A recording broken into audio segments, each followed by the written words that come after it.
Bonjour, dans cette vidéo, je vais vous montrer sur un exercice comment étudier une fonction périodique.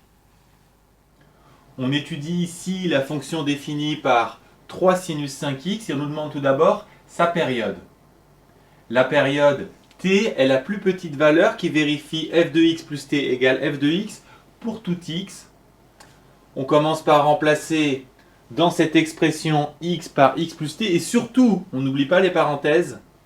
Après simplification, il faut que sinus 5x plus 5t égale sinus 5x et on cherche la plus petite valeur de 5t qui vérifie cette égalité. Et puisque le sinus est 2π périodique, il faut que 2π soit égal à 5t.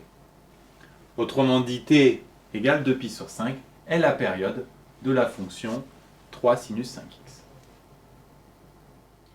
Pour étudier les variations, on commence bien entendu par la dérivée. La fonction 3 sinus 5x est de la forme 3 sinus u, avec u qui vaut 5x et u' qui vaut 5. La dérivée de sinus u, c'est u' cos u, ce qui nous donne finalement 15 cos 5x après simplification. Il nous faut maintenant le signe de la dérivée, et puisque 15 est positif, c'est le signe de cos 5x. On va donc essayer de résoudre l'inéquation cos 5x positif. Les cosinus, je vous le rappelle, sont positifs à droite du cercle trigo, c'est-à-dire que cos 5x est positif quand 5x est compris entre moins π sur 2 et π sur 2. Et n'oubliez pas, il faut travailler sur R, c'est-à-dire avec des 2 capi.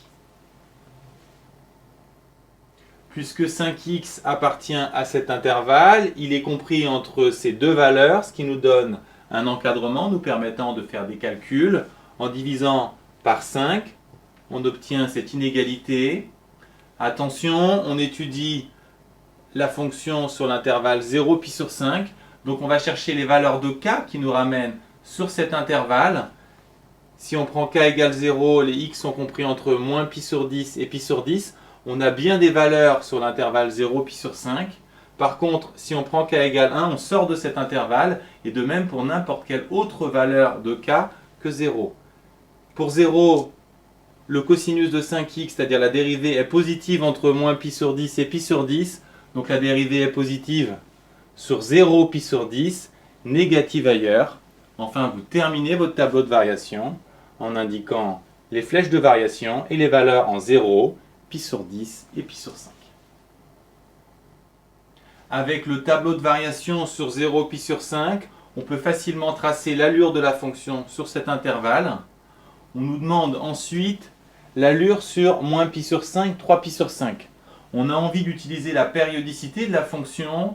Malheureusement, il nous faudrait une allure sur un intervalle de longueur 2 π sur 5 et l'intervalle qu'on a pour l'instant ne mesure que π sur 5. On va se replier sur une étude de parité en espérant avoir une symétrie. Et pour cela, calculer f de moins x. f de moins x, c'est 3 sinus moins 5x. Comme la fonction sinus est impaire, on va avoir moins 3 sinus 5x et donc moins f de x. La fonction est impaire, ce qui nous donne une symétrie centrale par rapport à l'origine du repère, d'où l'allure sur moins π sur 5, π sur 5. Il nous reste à tracer l'allure sur π sur 5, 3 π sur 5. Et comme on a l'allure sur une période, on va utiliser la périodicité de la fonction et obtenir l'allure sur cette zone par une translation horizontale.